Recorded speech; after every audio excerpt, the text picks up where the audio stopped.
And I feel, somewhat obligated when I live in a place to contribute something. Apparently not many people do. Don't even let you down. Oh, well. No lollipops too. No, nobody.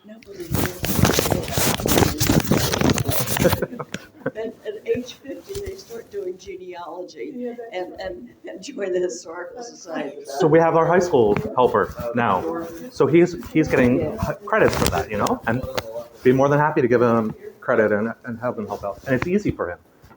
He's taking pictures and he has a great camera. So we just tell him that there's an event happening, come take some pictures.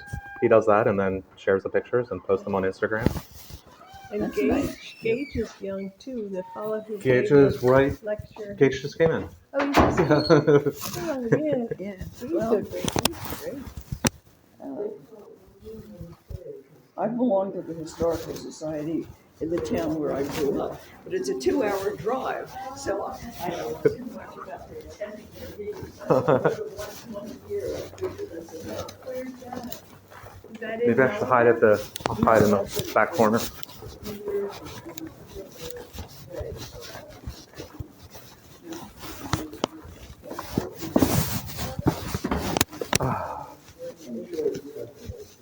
Is it just painful, but even when you're in there or not? Not as much painful. I have tingling legs, both of them, and then cramps on occasion if I move a certain way. It's more that I don't want to do more damage before I get fixed. So it's a really You sensitive. didn't do it some event, Just general wear and tear from working it too much over the years. Yeah. It's life. So the second doctor recommended less work than the first one did. The first was talking about screws and pins. So it's nice to know that it's less. My mom liked that too, so that was what we were going with. My husband convinced me that this doctor could fix a wrinkle in his retina and a scar tissue called vitreous detachment. And he made one hell of a mess out of my husband's eye. And as a result of that, he's had problems with dizziness because the eyes don't work together. Because what happens is the image is larger and rotated about 10 degrees. And there's nothing you can do now. Yeah, I always tease Debbie over at Woodside. Can they correct those mistakes at all in any way? No, we've tried. But Yeah, we've tried that as much. They can't do anything with it. But the best thing he could do, we went through. Well, you probably know that the Coxes and the Palmers and I can't think of what the therapy is. Something begins with a V. Therapy, and it helped a lot with getting the ears and the eyes to work together, so he's not woozy all the time, but his balance is shot now. And where they came. It's amazing how all this stuff works together yeah, and everything comes through the spine. but Yes. if we could go back in time. That's what people keep saying. What did you do? And it's like, it doesn't matter now. I messed it up. If you could go back in time, I would have told him, under no circumstances, get that surgery. He was better off. Barely, yeah. He couldn't see before, and he can't see now, so he was better off. And I met, I guess Joe's still alive. He must be like 90. I didn't bring a whole lot of paper. This is yours, B. Well, there's a place to write notes on them. Yeah, I know. I said I didn't bring a whole lot of paper because the last time you handed out all this stuff. If you want the odd piece, I have this great big. Oh, I have. See that? Somebody I had in You are bigger. Yeah. You win. I wondered if you needed something for the social, I was gonna buy a bag of popcorn and bring it over, but that's, Yeah. but it's all right. Darlene said we didn't need cookies, we don't. Yeah, we have water. We do have Put bottled you on a water. diet. There was some, they had, Typically, a lot of times people bring all kinds of food to meetings and nobody wants to eat it. they had a few. Well, if you just ate dinner, Yeah, Burn. That's right. true. As sort of a message, Had to get dinner early today. back in the day, on the farm. And that's all I really. Well, if you're coming from work. That's the only story my father told me that. And that probably would have been in the, like 1850s. yeah, you must spend a fortune on printings. Got to do it. So I do that out of pocket. You know, that's just on my own printer. But Facing it. I don't have a color printer, so if I do, then I have to spend the money up at Postal Connections or somewhere. But They want a fortune for copies anymore. they do. And it's just, it used to be reasonable, but it's not even reasonable. I had to get copies made for the invitation for my 60th class reunion. And I couldn't believe they were couldn't charge me 60 cents a copy. Yep. The color copies are But obnoxious. they weren't even color. Oh, yeah.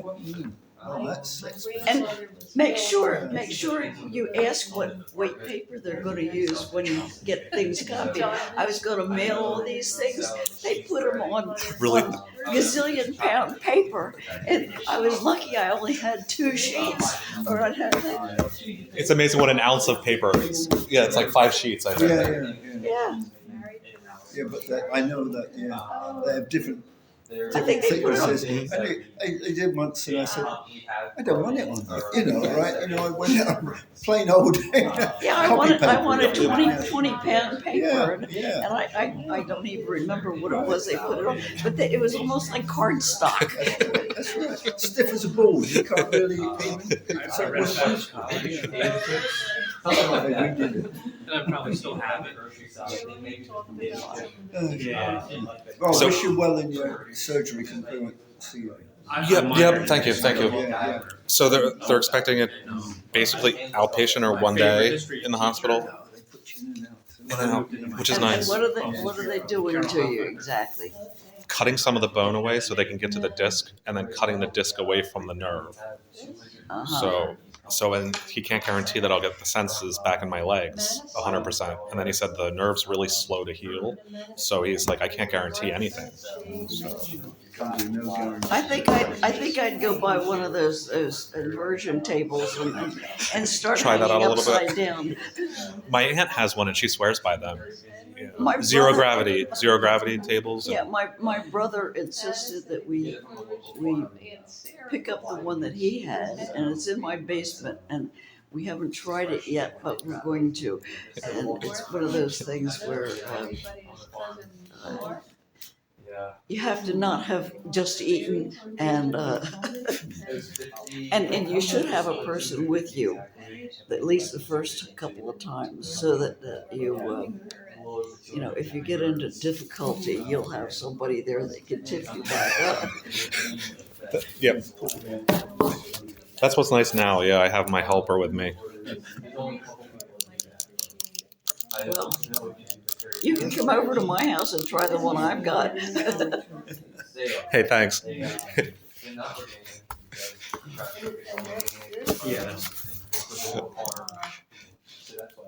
Yeah, my sister gave me a couch, but it's a little too soft, I think. But we'll see. 2 more weeks. Yeah. And then hopefully pretty fast recovery. They're saying like a month before. Over the holidays. Yeah, right. So it was both good and bad. I had to cancel everything else that I did that was physical, but Should I put you on my prayer groups? you can, sure. I got enough people saying prayers that I don't know. I'm probably elevated at this point already from their prayers. It's like, I'm praying for you. I'm like, okay, thanks. Believe it actually works. That's what I hear. Just don't bring me any more food. People are bringing like huge things of food, and it's just me and my mom. So no more Well, food. it's probably better to bring flowers or something. They're probably Unless you've got allergies and then you're sneezing, and that doesn't help. I'm good for now. Yeah, I'm doing good. But yeah, everybody's really helpful, and people keep saying, if you need any help, call me up. I'm right around the corner. some special. Some of them are named, some are not. This is a pretty room. This is an awesome building. Yeah, But this room is such a pretty room. it is. We haven't adjusted it at all since we took over. And there's some really, really quirky things to it. Like this rug was built in around the posts, and it's one whole piece. So I don't know how they actually got it in place here. But if It can't be one whole piece. If they're really old. It's got a glue strip underneath somewhere. okay, it's two sections. They, So they can make cleaning it. wall-to-wall carpet look like one piece, but it's actually a glue strip that they put heat on. Oh, and heat, And and it seals together. and it seals together. Yes. Yes, I do. So then other things are like the heating system is steam. It's like a steam system like you would find in a city. And finding contractors that work on it is really difficult. That's the kind of stuff that my brother winds up Went doing. out with the art.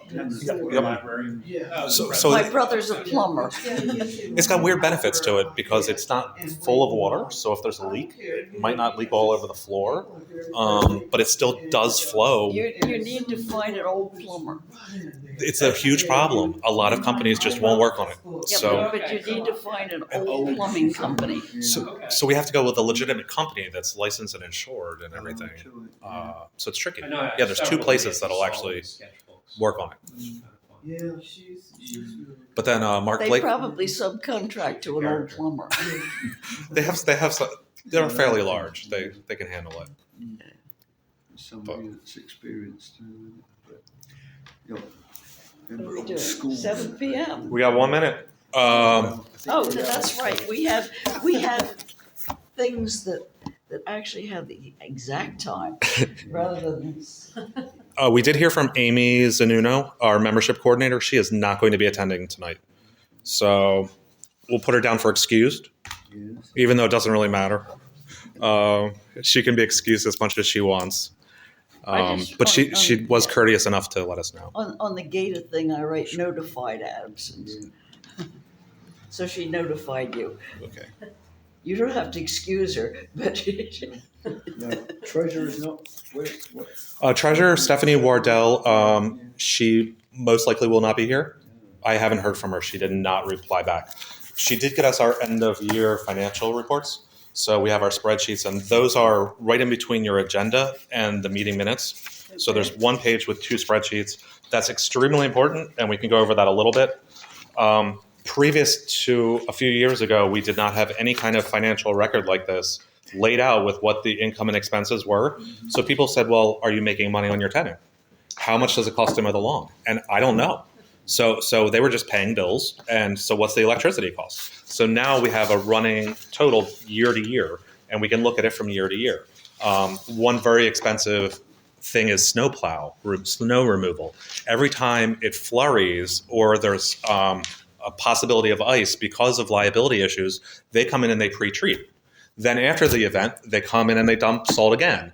So it's maybe $50 of salt, but it ends up costing $500 each application. So now it hasn't even snowed, and he's charging already $1,000. And it's like that with every company because of the liability. I saved $100 by putting the fiberglass poles in the parking lot.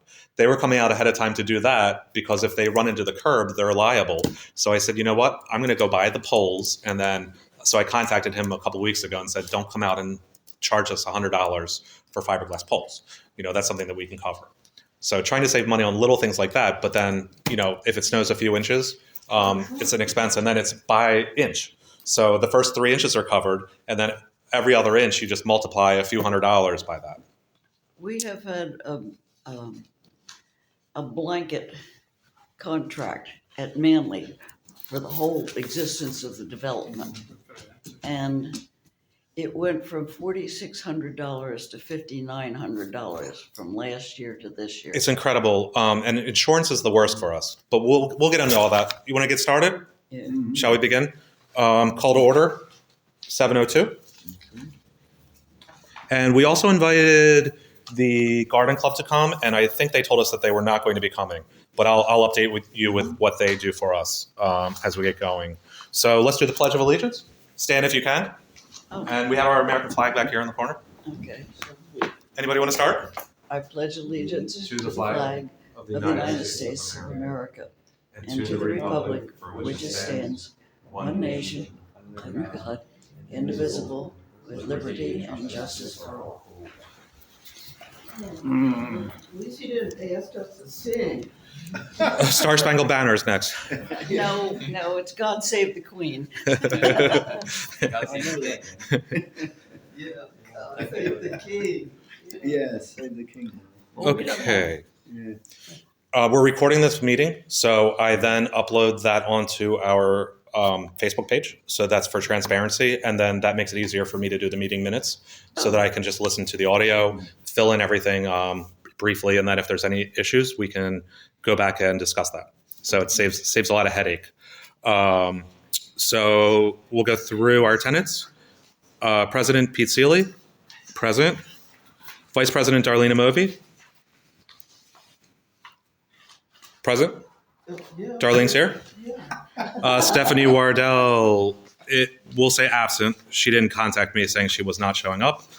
Acting Secretary, that's going to be me for doing the meeting minutes. Present still. Board members, our board members are Brian Woodcock is still emeritus status. He is our past vice president. We leave him on the list out of respect, but he's really not interested in helping out at all.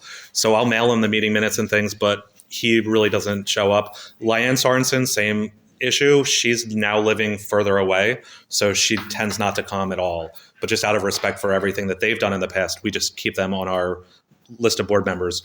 Their emeritus status just means that they cannot vote on anything anyway. So they're not as responsible for anything that happens. You know, we're making the voting decisions, and they're just recognized as their past efforts. They just don't have to pay dues. And I guess they don't have to pay dues either. We'll excuse them from that also. Yeah. They put in enough time and energy. That's generally what you get. You don't have to pay dues. They put in enough already. Other members. So Mike Smith, absent. Jenna Kilpatrick, absent. No other politicians are legal. I have to check into also whether we still have Dan Crossan as our lawyer or not, whether he's willing to do that for free. In the past, their company had helped us out, and they basically just keep track of our legal documents. So that was back with a previous lawyer who helped us out, and they have all of our paperwork saved up in a box. One time I had sent them our meeting minutes, and they sent us a bill for like $900. And I said, no, we had an agreement with Dan, and they said, oh, sorry about that. And they took that away. So anything that we do that involves the lawyer is extremely expensive. When I took over, we had a whole lot of issues, and we spent thousands of dollars in lawyer fees that weren't needed, but I wasn't sure about that when I started. So looking back on it, it was just such a waste of money that we could have put into other things. So that was things like getting the 501c3 straightened out and all that stuff that was just obnoxious. So that was a shame. Vedic, he said he was going to be here, and he's not. So He usually comes in later. he's a little later, so he's relying on his parents to drive him, but he did know about the meeting. Our high school photographer, social media, and he helps out with the Instagram account, and he's also offered to help out with other things, social media wise and computer wise. Okay, and if we could just go around the room and we'll just have it recorded. Just say your name and any information you want about you. Alan Nichols. I'm just a member of the Historical Society only for about a year, I think, a year and a bit. A year. Barbara Seeley, I'm Peter's mother. Current caretaker. And she also helps out with doing the Network to Freedom grants and other grants. She's done a lot of behind the scenes work. Scott Wilson. I met Darlene about 2 or 3 years ago at Juneteenth at the school, and she invited me, and I didn't follow up, so here I am. Thank you for coming. Yeah. Darlene, I'm Obi, Vice President. Gage Lenhard, member. Trish Cavender, sort of a member. I haven't paid my dues yet this year, but And we'll talk about that also. That came up Now you have, already. because you handed it over. And Gage, we were just saying, where are the younger people? And Trish was saying, nobody does this until they get old. So here's Gage. So, Gage and Vedic, we have younger people who are interested, and especially when they can get volunteer credits for schools or, they need that kind of credit, and it's great experience. Also being volunteer work, there's no obligation, and a lot of the things that they do, they can do on the side. So it's nothing requiring them to be here necessarily. So Vedic can come to an event, spend an hour or two taking pictures, and then upload them and sort them out on his own, on his own time frame, and work around his school. Excuse me. Sure, darling. We've got Scott here. Scott Wilson is, he's like a colonial. His relatives, and so is Barbara's. His relatives were they born here in Hocussin? No, he came as an indentured servant. He was Quaker. He was actually a minister back then. He came as an indentured servant. Go ahead. And he purchased the farm in 17. He purchased it from Mr. Dixon, like maybe 10 years after he built it in 1723. Yeah, and it's been in the family ever since, like my dad.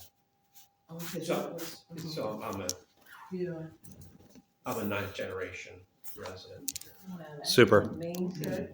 That would be really nice to have something like that written up.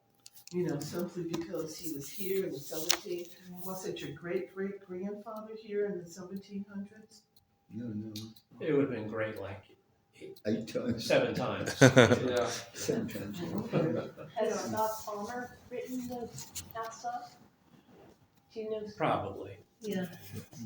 My cousin was just in. She lived on the farm, Linda Wilson. She went to Sanford and she lived there. And she's been trickling stuff to me ever since. She just moved from her farm in Wisconsin, so she had to downsize. So she brought a bunch of furnishings from the farm from 300 years ago to my house, which surprised me because I wasn't expecting it. And she's been trickling. I'm sorry. Go ahead. Go ahead. She's been trickling things to me that she's has from the family. Like I brought 2 things, and she related to Mitchell because we had a relationship to Mitchell. All the Quakers, it was a tight community, and they all kind of married one another. Yeah, we got Barbara here too. She's gonna write something up for us so that we can put it in our books. Yeah, Barbara. Yeah. Scott, where is the farm? You know where Hocussin Valley Falls is? Yeah. That's the property. Okay. The original property bounded Mill Creek, Brackenville, and Valley Road. Lantana Square was sold off like back in the 60s by my uncle, Henry. So it was originally like almost 400 acres when it was first deeded. From Letitia Penn, Stunning Manor. Yep. You know that story, I'm sure. So my dad grew up there, and I went there many, many times as a kid, 50-some years ago, 55 years ago. So So it stretched as far as Valley Road. yeah, went over pretty far. Yeah. So we were lucky. My dad would stop. You know where Barley Mill Plaza is, DuPont? Yeah. Yeah. If we were lucky, my dad would stop. It was an airport. It was an airport. Yeah, at one time. yeah. It was the airstrip for the DuPont company. Yeah. And my dad would stop if he saw a plane coming in. So that was like in the early 70s, late 60s. I'm not sure. I guess Barley Mill Plaza was built sometime in the 70s. I guess. The office Barley Mill Plaza. Yeah.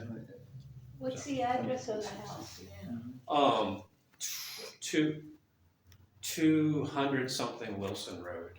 That's on Wilson Yeah, I was just Road? looking at the. Is it the only house on Wilson Road? I don't think so, no. It's 2.06 acres, what was left of it. Must be weird. Everything has changed in Hocus, and I don't think there's It's amazing. anything that's, it's like, you're talking about another country. Oh, when I used to come out here as a kid, it was like nothing, you know. Well, heck, I didn't get here until 1999, and Ah, you know, it's it changed a doesn't lot look, since it then. doesn't look anything like it did when I moved here. So My- they sold off in pieces over the centuries, did they? No, just he sold off some outer lots to people. Like you see homes along Brackenville Road, those homes are Yeah. look like they're from the 60s and 50s. Yeah. He sold little pit parcels like that on the outside. But it was sold at one time. Oh, okay. The rest of it in 84, I think it was. Oh, as late as that. Yeah. My cousin tells me the story, Linda. She was an equestrian. She was in the equestrian program in Sanford, and she told me a story of they had a really bad snow, and I guess Henry couldn't get out of the lane. It was a long lane from the house to Mill Creek Road. So she got on her horse and rode the horse to the general store here on Lancaster. And she said for years after that, people called her the girl on the horse. I thought she was in high school when she did that. I thought it was a cute story. So, that's it.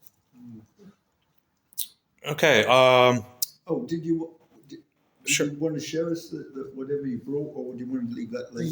Let's get the boring stuff done, Yeah. Okay. and then we'll go to that. We don't have too much to do. Last meeting was very boring and longer because I was trying to update everybody on the past history. So this one should be a little bit easier. So the meeting minutes are the second half of this document. They're in the back. They're page numbers M1 through M5. That was the agenda from last meeting. So it's everything that we discussed last meeting, and I filled in all the notes, particularly Darlene's vice president's report and then the Countryside Garden Club request. So that was all filled in. And I'll let you guys look that over for a minute, and then we'll have to make a motion to approve those minutes.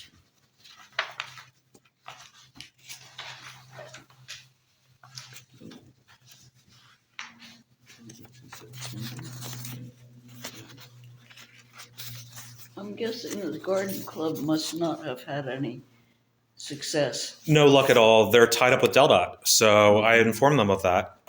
They're asking us if they can install a garden on a property that's not ours. Right. Well, as soon as you get DelDOT involved, You- it's you 10 don't- departments. Yeah. And then worse for them was if they wanted it set back off of the roadway, it would have been a lot easier. They want it where people can see it right up on the road. So that doesn't help their mission at all. It doesn't bolster their argument. No. So there's all kinds of utilities that run up along the road, when they plow that in the wintertime. Visibility, they wanted to keep it natural looking, so the plants are going to be 4 feet high maybe. So DelDOT wants a draw up of what the garden's going to look like. If they're installing a bench, they're going to want handicapped accessibility. It's DelDOT. So we basically, that's in the meeting minutes. We deferred everything to DelDOT and said, we can't decide for you on what you install in the park. We don't own Tweeds Park. We're responsible for the buildings only. So everything else is DelDOT's responsibility. And which is really nice because between the Hack Center and the soccer club, DelDOT maintains the rest of the property for us, and we're not responsible for the mowing at all on the property, which saves us some money. So yeah, that's really nice. And then we have a 99-year lease basically with DelDOT for the building. So we don't actually outright own Tweeds or the museum. We're responsible for the maintenance. They don't want anything to do with it as far as maintenance goes. So as long as we're keeping our liability insurance and keeping the buildings maintained okay, then we're allowed to basically use the buildings. They've set it up so that if everybody loses interest, it reverts to them and they can do what they want with it. Correct. And it would be nice to I was thinking of partnering up with them somewhat to get a reduced insurance rate because our insurance has gone through the roof. And DelDOT must insure tons and tons of buildings and people. And They're all state places are self-insured. So something to think about. Yeah. So as long as we're doing our thing. So the building is owned by the state of Delaware. Correct. My parents were involved in the Robinson House, Thomas Robinson House in Claymont, and the state owned that outright. And the state paid for all the insurance and maintenance on the building. So I'm just wondering why they're making you pay for. Yep, it's part of the agreement. We have a long agreement that was filled out in 2000 when they moved the buildings. So They didn't want to have anything to do with that building. They were going to trash the building, and Joe Lake insisted that it was historical and they Right. had to keep it. and the museum was built by Joe and Brian. Basically, they raised the funding and got grant funding to install the museum. So the museum wasn't initially part of Tweeds. That was their second rendition of what they wanted. So that's for the community. And Del said, "Hey, sure, build the building, but you're responsible for the the maintenance and the insurance." So The let's make insurance on the building, on the dwelling? sure. So Tweeds, we're responsible for the insurance for this property, and then Tweeds Tavern itself and the museum behind it. So our insurance bill almost doubled in the past 3 or 4 years. It just keeps going up and up and up and up. Our income from our tenant stays the same. So that's in the contract also with him. Motion to approve the minutes. Yeah. So moved. Okay. I second it, yeah. As best I can read it, yes. In the time, yeah, Okay. yeah. It's all on audio, so it's pretty much recorded off of that. Yeah, yeah. And there's nothing hidden or secret on that. It's just a rundown of basically what the agenda was from last time. Refresher as to what happened. And then do we have to approve the agenda? We have it on here. So motion to approve the agenda for tonight. So moved. Okay. Second? Anybody want a second? Okay, Oh, okay. okay. Let somebody else do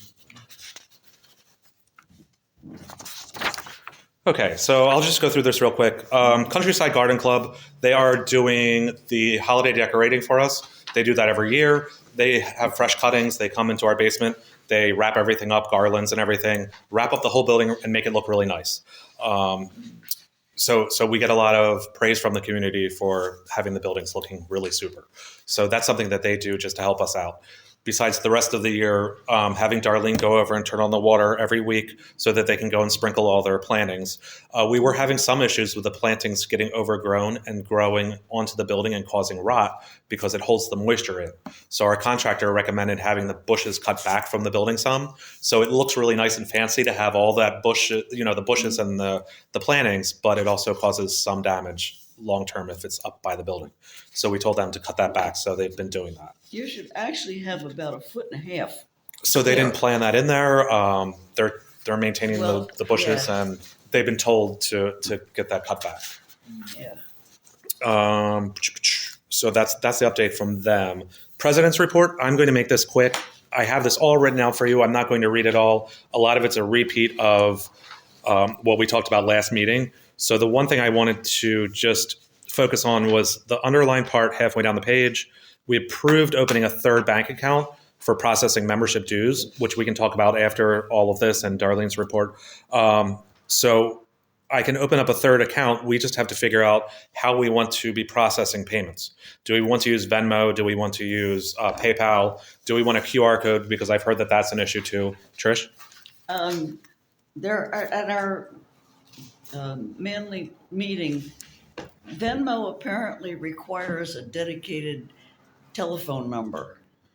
And our president didn't want to have his telephone number attached to our Venmo account, so we're no longer accepting dues as Venmo. So you might Gotcha. you might note that about the telephone number. So we'll look into PayPal, and then any kind of credit card processing I think is overkill. There was another Yeah. one.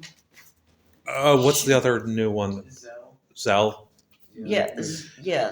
Start with the Z. So so this is like social media, where as soon as they come out with a new thing, you got to upgrade. QR codes weren't around a year or two ago, so I hear that they're kind of a nightmare to work with. Sometimes you have to buy the QR code, and then there's processing fees for that also, I believe, with whatever company you're dealing with. You can get them for free. You can get a QR code for free, and then that gets linked right to your account. Whatever website you want it to be. Okay. Well, Manly's using Zelle or Zilly or whatever it is as their electronic thing. Okay. Checks are this other thing. Okay. And that also brings up membership dues, because we haven't asked people for membership dues, because sending them out in the mail and sending out a return envelope and then expecting people to Most pay. people are billing on email. I Yeah. get my bill for my trash on email. Yep. I get the bill for my lawn mowing service on email. So we don't have any of that set up, and our treasurer warned against linking anything to our 2 other checking accounts. So that's why we were setting up the third. So now that we're going to have that, then we can apply some kind of Well, they payment. just send out a whatchamacallit, a PDF file, and you send back your payment whatever way you want. So you don't have to mail out a dues request. But we're still relying on people then to send a check in, to mail us a check. Well, no, well, if they you have can- choices there, they can use this Zelle. Now they can, if we have that linked to an account. Yeah. But currently we don't have that set up at all. So we're only doing checks and cash. Okay. And then it's $15, so it's not that much money, but it's also a lot of work for us processing it. So every time I get a $15 check, it's an hour of time that I have to take that home, photocopy it. I know. So people just are so lazy that they want to pay the $15 to be a member, but they don't want to take the time to write a return envelope. People aren't doing that. I've had people say, "Well, can I pull it up on my phone right now? I'll pay the dues." And they can't do that. So it limits us to the people that are really interested. If it's on their email, they can. Yeah. So if we have it all set up properly. yeah. Yeah. So you just have to set that Zelle or whatever it is to go with this. So I'll try to get that third account set up, and then we can narrow down a. One thing you're going to have to figure in is that I set up an account for my high school class reunion, and they were taking $3 a month out for a statement. Gotcha. Yep. So those are all things that we have to be careful of. Yeah. And I was trying to change our bank accounts over to online access, and they wanted $3 a month to be able to do that. And typically, So they get you for $3 if it's online or if it's paper. Well, so paper, that's free. So we actually No, well, get for us, for a business account, it's free. For personal, it's the opposite. They want you to do, right. It makes no sense. So as far as my report goes, you can read this over on your own. I think we went through most of this in the last meeting. We rely on mostly grant funding. So the biggest thing that I want to stress is that I can only do so much myself. So I need other volunteers to help out with things like grant writing. So if we don't have people helping out with grant writing and setting up different programs, then we're not going to be able to do more in the future. So as much as people have ideas and say, hey, we should do a program for 4 different things a year, 8 different things a year, once a week, there's nonprofits, historic groups that do a program every week or multiple a week, and we need to have the interest in the organization to do that. So we're able to do it. We have the locations, we have the space. We just need the dedication from volunteers to be able to help out with that. And yeah, we're keeping the membership dues low just so that we get more volunteer help. We don't want to have $50 a person membership dues when we're not going to be getting people paying that kind of money, especially if we're not offering programs. So that comes in with also providing the members with something. We currently don't have programs to offer people for coming for free. So yes, so the only thing people will come out for is little kid programs. Which we can do. So one of those ideas was a metal detecting event, teaching kids how to use a metal detector. And there's a little bit of science behind that with how the coil works and energizing a circuit. I have one in my basement. And so that's easy to do, yes. So I think my report's right there. You can read through the rest of it. I won't bore you with all that. Darlene's been busy with some things, and I wanted to get her update also on last night's meeting here. But Darlene, I put down here that you keep track of the events and the meeting room schedule. You open and lock the building for groups using the buildings, and turn on the water for the garden club, which is huge. Why don't you let me see it? Sure. Well, this is what I have typed out. And then you also prepare the historic documentation, and you set up a tour for the Tweeds family, which you can elaborate on, complete with a video presentation. And the Tweeds family, in turn, made a nice donation because of that. Couple different times they made a donation. Yeah. I coordinate the Juneteenth program this year and for the past 4 years. Okay, can we agree on that? Okay, that was hard. You know, it was nothing easy about coordinating that program because you've got to have, first of all, you need to have speakers. You need to have a place in which we can go ahead and have everybody come in, and there's got to be room to sit down and all types of things. So it was very hard. So I did tell Pete this year that next year's going to be his turn. So, yeah, I'm not gonna do it after this year. Maybe I might do it 2 years running, 2 years in advance, but I won't do it next year. It's his turn. Okay, I decorate the bookcases in the Hockessin Library. And I do this so that they'll at least have an idea that we're interested in, like Black history. Like I'll be decorating the bookcases come February for Black history, and I might do something. I have done something in the past for women's history in March, and this time Pete told me to look at the Irish and put up something for the Irish, and I said, you know, that's a great idea. Because there are a lot of Irish around here, and we know, I go to church up the road, and I can tell by their last names that, you know, they could be Irish. I said, why not? You know, they've been here a long time. So I did that last spring, and my Bible study teacher got up and just mentioned all over the place, well, Darlene went over to the library and she did such and such about the Irish, and they seem happy. The Tweeds family, someone contacted me about a family with whose relatives were the Tweeds, and so I contacted this person, and they decided to come over here and work with us. I was doing some work on the Tweeds family from some records that I was given. And we had a pretty good time, learned quite a bit about the area. And I gave her a tour through the museum and also through Tweeds Tavern, and that turned out pretty well. And then she invited her sons, and they do not live in the city. So 3 or 4 months after that, the sons appeared, and they wanted their tour, and they wanted their research. And so we got through that, and yeah, you know, I was happy that this woman was so very interested in what we were doing, and they gave us a nice, healthy donation.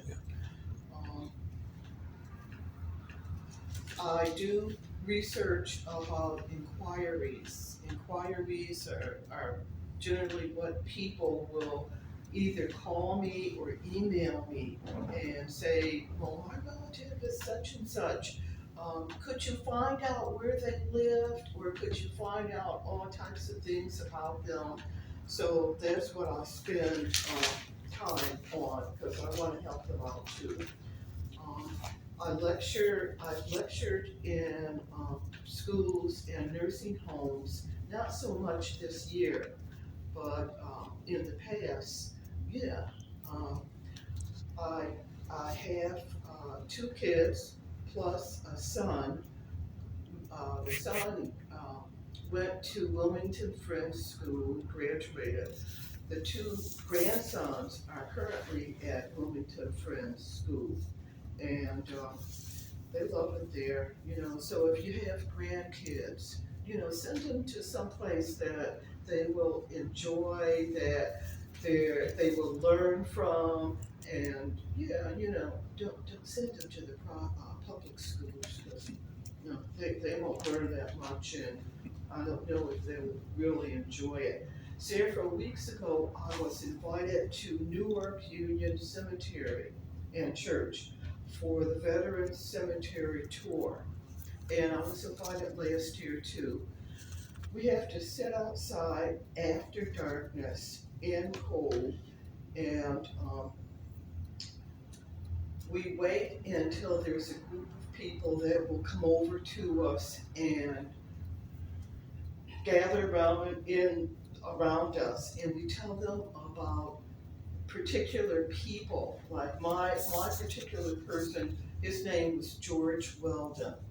He was born in, I think it was like maybe 1799, and he was with Revolutionary War, and he was one of those that played an instrument, and yeah, he had a wife and children and those types of things, and yeah. So I got to talk to several groups of people about this, and I enjoyed it. They asked me questions, just about the people that I was talking about, and I thought it was really neat that they were interested. Um, I volunteer at just generally one place around here. It was the Hale Burns House. Hale Burns House is over in Stanton, and every year they have a birthday party for Lafayette. They call it the Lafayette birthday party. I love that. I look forward to that every single year because they pass out gifts, and we have like a really nice dinner, and yeah, I have a good time there, so I look forward in going. And as a result, many of the Hale Burns volunteers from over there come over here, and they volunteer for our Juneteenth event. So yeah, I, I like that part of it. Um,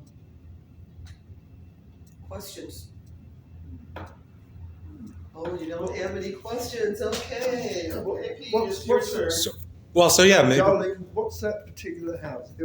Hale Burns. Hellman's? Hale Burns. Hale. What's the history on that? Is it? It's where they planned the battles around here. So what we learned from going to other organizations' events is that we can do those same types of programs. That there's a lot of historical programs that aren't quite so difficult to set up that people enjoy doing. So when we go to those events, we can get ideas. Some things are simple, like wine and cheese events. They draw a lot of people, and they're very simple to set up. You partner up with a winery and a cheese place, and sell tickets. But and then more historic events than that are easily possible. Gage has some ideas like tavern games, where you have fake currency and have dice games and things like that they used to do. People love that kind of stuff and get all dressed up in time period clothing. I've been to a few tavern night events at other historic taverns, some in Pennsylvania, and down at Lewis they have at the Lewis Historical Society they have a tavern. The program was so successful they had tavern nights. Now they have them every week. But I think in the wintertime it closes because of temperature. But it draws a lot of people in, and they serve drinks. That's something we wouldn't really be doing. We have does that. I guess I'm not supposed to talk about it, but yeah, we've served drinks in the past. We can, and that's another issue with Tweed's Tavern property. Being a Del Dot property, we were allowed to. Joe, for the initiation event, had kegs of beer out there. But then it does partially could become a liability issue, and then some people don't like the drinking aspect. So you can do something fun without having to bring the alcohol into it. But Yeah, I think your insurance would go way up. yeah, especially if somebody got hurt, right? Yeah. But Yeah. Also, I have asked people here sitting at this table if they might want to go with me over to some of these events. So, if you're interested, I will be delighted to come over and pick you up and will take you with me to some of these events. This is just some of the things that I've done. so that's year. that's something that we have to coordinate. Is for this whole year is probably set up the events that we plan on doing, and get an idea, get a list together at least of what we have interest in. Yeah, and I really just begged our president to go with me over to some of these events so that he could see. But he doesn't do that. Yes, busy. There's tons of events. I get an email every day with different programs that different groups are doing, and they're popular. Yeah, people like to go to them. Yep. I'll help you out. Okay. I'm interested in Long Beach. Yeah. Oh, you I assume they do that love it. September. Yes, Yeah. it's at the beginning of September. You will love You it. have a Facebook page. Yeah. Yep. I just, oh, sorry, I was just saying, I've been to the Harold Burns house for a couple of different events, but Mhm. it's been like 3 or 4 years. But Cam's very nice. Yeah. Yep. It was she used to work here, I She know was that. the one she was our grant writer for a time. Kim is just very, very good at writing grants. And I asked her if I could join her one day. And she said, yeah, come on over. So, yeah, she's good. Yeah, if you set up, what programs Kim you're and going to Ralph do, still. I'll be happy to go there and we want, Kim and it Ralph. be every time type of thing, but we could delve it out. Sure. We do this one, do that one. And the more advanced we have, the better. I think we should set it up for the whole year almost, because we're waiting until the last minute and then we don't give people enough notice. Yeah. If you don't set stuff up a year in advance, nobody gets it on their calendar. No, but planning it. Yeah. No, From doing, setting up ballroom dances, Oh, yeah. we used to set the calendar up a year in advance. Gotcha. We would make our 20, 25 years. deposits and I've got to get Pete to go set our over. venues and our bands a year in advance. And I still send out an email of all the different dance stuff that's going on. It's dwindled now. I don't know how much longer it's gonna work, but people said, oh, it's so great. Gotcha. We've got the whole list. So that's why I at least got done with the meetings for this organization. We have the meetings all set out for the next year. So that way there's no Do you no have issue. an email list? We do. Our membership coordinator keeps track of everybody's email. Well, you need to yeah. have an emailed event and news Sure. blurb sent out. Besides just the meetings, having the events that we're planning on doing, right? So that it's a little more interesting. That's what we should do. Let's get to the treasurer's report. It'll be pretty quick unless you guys have any questions. We have 2 checking accounts. One's on the front sheet, one's on the back. The difference is one says Tweeds, the other one says Lamborn up in the title. So the Tweeds account is where all of our membership dues go, and that's a very, very basic account that has our electric bills, our water bills. There's really not much more activity in there. The maintenance and our grants. So when we get grant funding, that's a large amount that we get put into that account, and then it gets spent right away. So we're not generating any income on either of our our accounts, because this building, then we have all of the maintenance and everything for this building also. So that's separated out on the back on the Lamborn account sheet. What were some of the things that we bought this year? That we bought. Yeah. So that's under. Let's see. So they were the things that were listed on the spreadsheet. Did you look over the spreadsheets ahead of time? That would be under your expenses. credit card payments. So we had $136 in the Lamborn account for different things that we needed here. Things like toilet paper, water for the different programs, very, very minor amount of things. And then for the Tweeds account, business supplies, $73, $97, and $73. The $73 are stamps, and the $97 I don't know off the top of my head. But for the whole year, about $300 worth of supplies. So Yeah, that was Amy, wasn't it? When she bought the paper for Juneteenth. we needed paper, so that was another expense. We use envelopes and paper, so that's one thing with going digital where we save the money on things like that. But printing up the paper that we use for these toner cartridges are $70 a piece. Generally, I don't itemize that out because I'm using my personal computer, so I often don't do that. I keep the stamps separate. Every time we pay bills, that's done with a stamp. So I have a roll of stamps at home, and they're going up in price. So yeah, it's almost $100 for a roll. So if we have to send out our membership dues to 100 people, that's $100 right there that we can put into something else. And we're not going to generate the number of members renewing if they're not willing to write a check. So you'll get 4 times or 10 times more members just by having everything digitalized, in my opinion. And then you'll have the 6 people who want everything mailed to them. And that is fine. We'll do that, and I am happy to do that. But if we have to do everything by check, I know, but it limits it. I'm just telling you, you'll always have the 6 people that want everything mailed to them. No complaints. We can handle that. We're historic. But the generation by email for notice of Well, there are a lot of people that renewal, get their to email me on is on their like, phone, the and way they to don't go. have a printer that Yeah. will print them. Yep. So that's basically our treasurer's report. We have about $100,000 at any one time. That it's increasing slightly because of our income from our tenant, but we have unexpected expenses all the time. So we never know when something's going to break. We never know when we need a lot of money. Especially in this building. This building, the old buildings. Right now, we're waiting on grant funding, possibly to redo the blacktop seal coating and the lines in the parking lot. That's $2,500.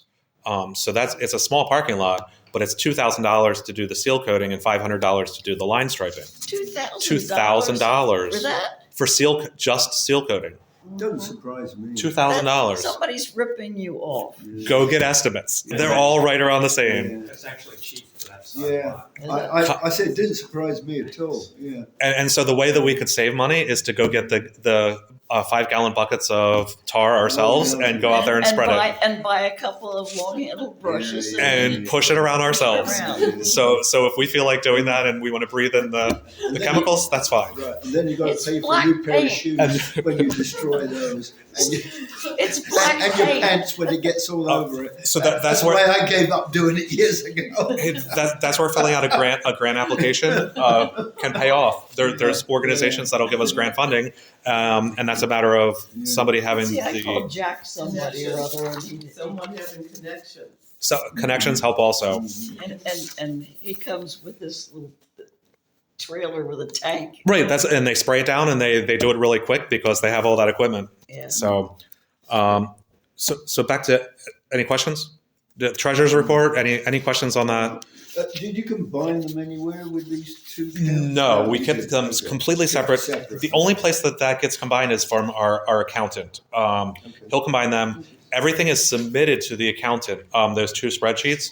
So he fills everything in, sends it to the IRS for us, does our 990 form, and also takes care of the $25 corporation fee, which is due in March 1st of every year. Well, actually, it's due in January, but they give you until March to pay it. I think it's due. I think the due date is March on the corporation for us for nonprofits. I'm the whatever it is, a record. What is it? For 25. men. It's $25. $25. But you have to do it with a credit card. So But the worst part was that so that's the other part. registered agent. Registered agent. So our our accountant is acting as our registered agent and then taking care of that fee also.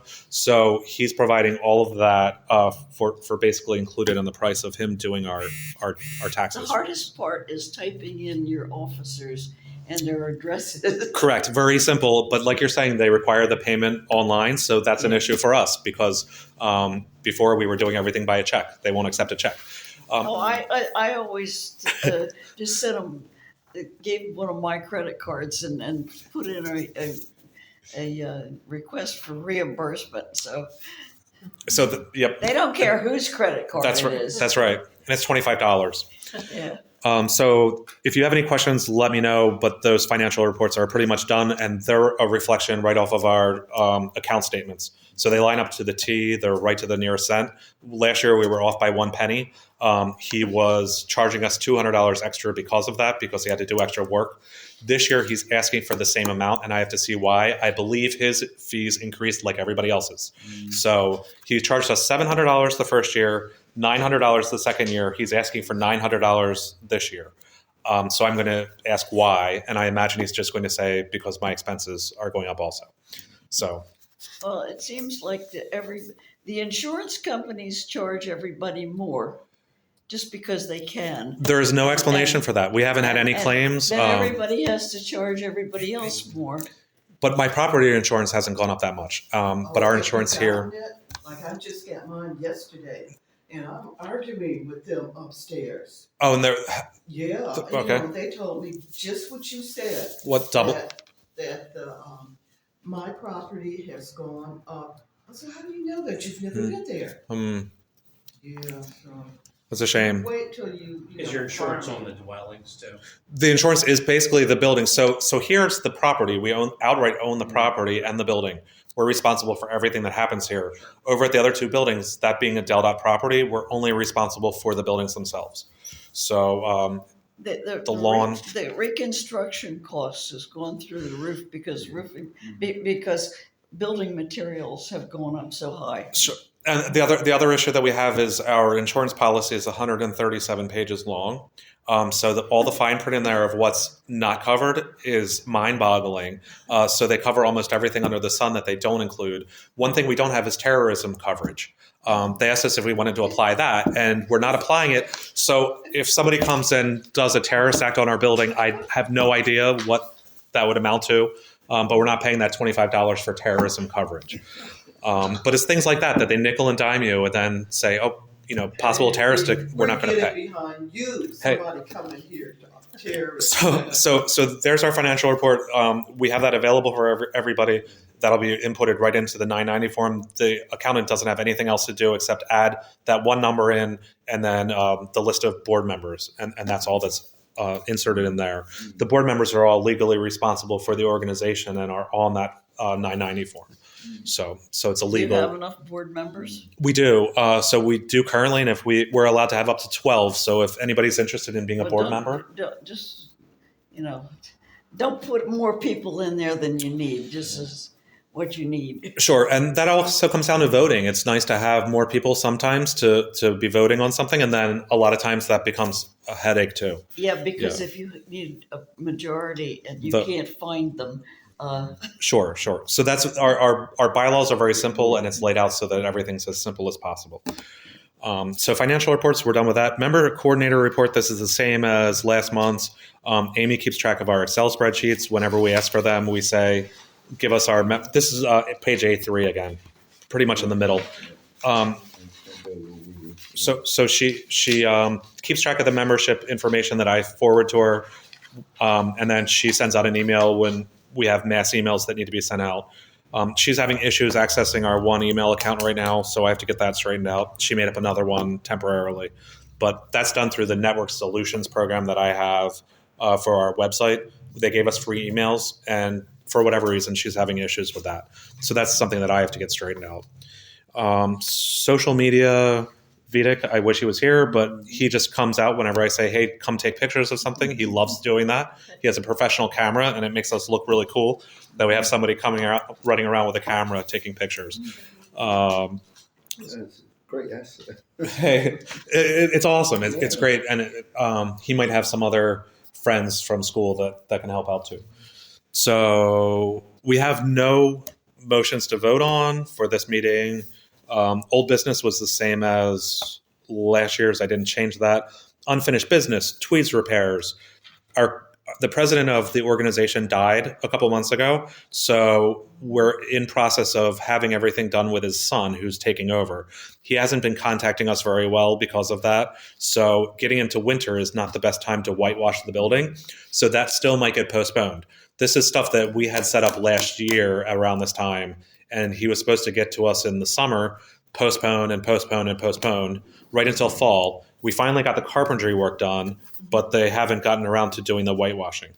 And in the meantime, the Hack Center decided to put a big American flag on the side of our building, which they had done in the past to be patriotic, and they don't ask us about that, and they just do it. So I emailed them, and they got that taken off right away. But, not to be unpatriotic, but, it's our building. They didn't ask us permission, and we're in the middle of getting work done. So we said, hey. Told us, we've had problems with that before. Yeah. And they told us that they didn't have to ask. Joe got really upset. Yeah. And said that when you put that flag up on the top of that building, do you know that you're cracking the adhesive in there, and it makes our building, well, anyway, they shouldn't do it. Right, and the liability, they should ask us at least first. Yeah, they should ask us first. Yeah. Sorry, who was it? So that was the Hack Center, the athletic club. Yeah. Okay, it's an athletic club. Yeah. They do a patriotic thing every year where they sell little flags, and they post the little flags all up and down the lane, and they thought it would look really cool to put a huge American flag on the side of our building. They've done it. Which building was it? That was the old tavern. They put it on the tavern. They put it all right on the side of the tavern, and Joe was livid because it was ruining the whitewash and it's banging on the side of the building. That's crazy. So I emailed them and they said, well, we do it every year to be patriotic, and well, you don't ask us. Well, tell them that the next time they do it and they don't ask you, They the can flag pay- is going to disappear. Or they can pay for the whitewash repair. Send the bill for the No, damage. tell them the Yeah. flag is going to disappear, and they're going to pay for the whitewash repair. So somebody mows our lawn, so I'm not going to complain too much to them about that. That's right. We'll be It friendly. costs a lot. It costs a lot to do that, Chris. So then under unfinished business, the only other thing I believe there is, the repairs here. So if we can get a grant funding to do the driveway sealing, there was also talk of upgrading the heating and air conditioning units, which would be a massive job that I don't want to be responsible for. But Upgrading the heating. if we get a grant funding, well, the air conditioning and the heating always become an issue because they're older systems. Yeah. But it's not an issue as far as I'm concerned. They still work. So to hear that they're old and they need to be fixed because they're old isn't a really good excuse. Because you put new things in and they last just a few years and then they break. So do we rip out something that's working to put in something new? If we get a grant for a large amount of money, sure. So if we can get a grant for repairs to the building, that would be super. If not, then we have to wait. And if we don't get a grant, then we have to spend our money doing that kind of work. So You said it had to be replaced. every year they come in and they say the same thing that you get, I think, with your house typically, or that I do. They come in and they say, this is an old unit, it's 30 years old, and then anything new that they put in doesn't last, and it's built poor quality. The new heating systems, you're lucky you get 15 years A out few of years. So we just had our oil tank had a little bit of rust on it, and they said, sorry, this tank's all rusted. And I said, what do you mean the leg's rusted? I came down with spray paint and I scraped the rust off of the leg, spray painted it all, and I'm like, I don't see any rust. And they're like, well, it's still rusting. You got to get it replaced. So that was $5,000. So an oil tank used to be around $1,000. It was $500 for the tank. $500 the last time I knew. $500 for the tank, $500 for the install. Now it's $5,000. So they wouldn't put oil in it because it's a little rusty? Correct, because the leg was rusted a little bit. Did you look for another contractor? So the problem with that is that the company that does the maintenance on our unit is the one that wouldn't do the delivery. They're the ones that do the delivery also. What is flying around in here? Yeah. I've seen it over. So we're sticking with the same contractor because very few people do these steam heating units. There's only 2 that will do it. So we're using DDM, which is becoming a nightmare because they keep getting larger and larger. So it's impossible to deal with them, other than the fact that you call them up, you talk to a different operator all the time, but they come out and we have the contract. So anything that happens, they'll come out right away to do the work. So that was part of the whole system.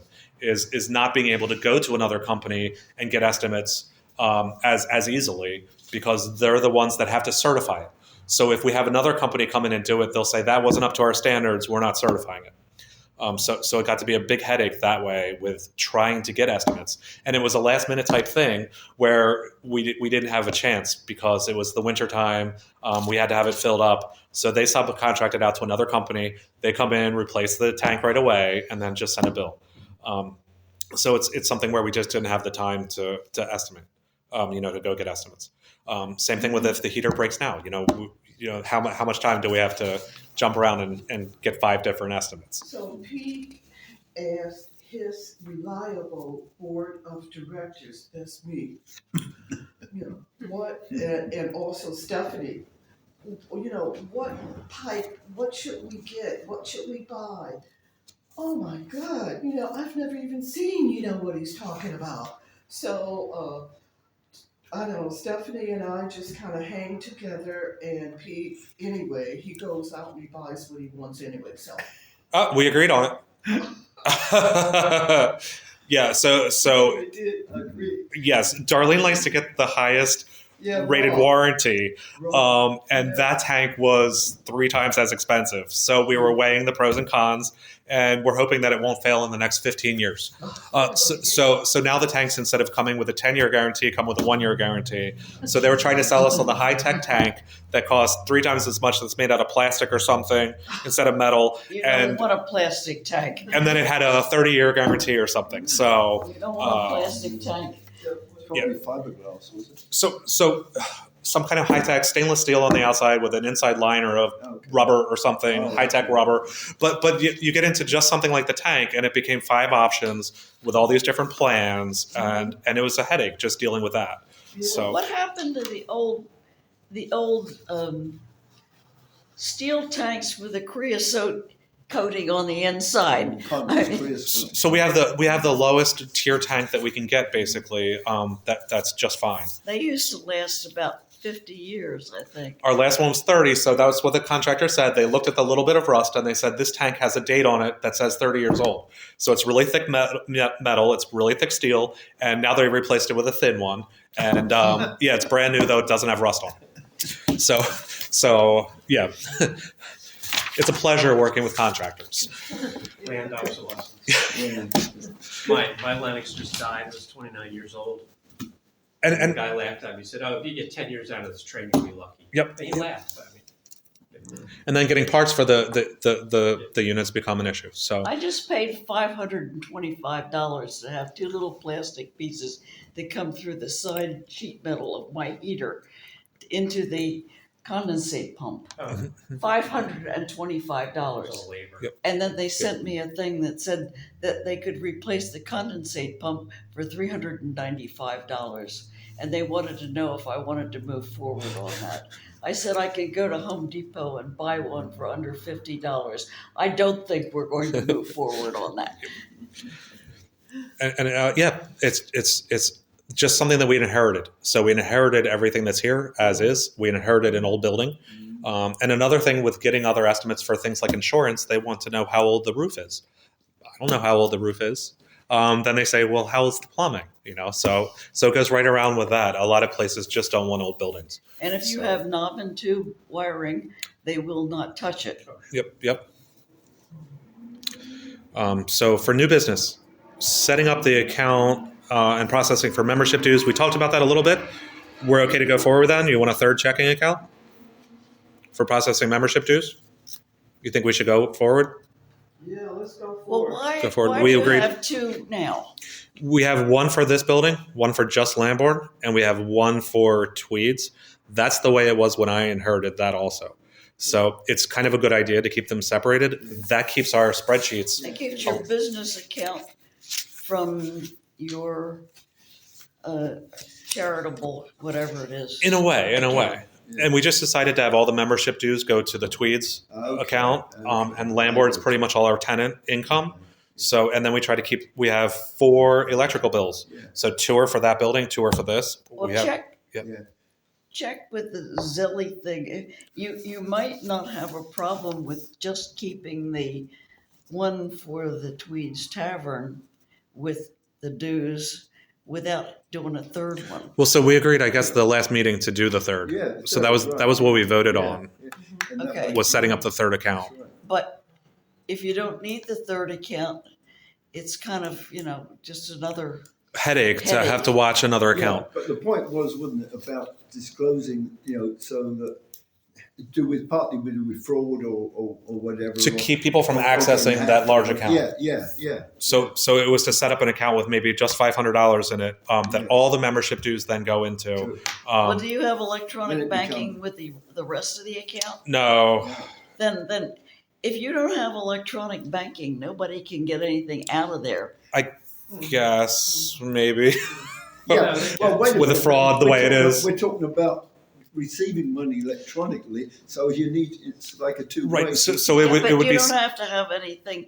I can have somebody, like the government can put money into my account electronically, but nobody can get a nickel out of it. well, we're setting up we're setting up that third account with Yeah. Zeal or some kind of payment. But Processing. but that's only in.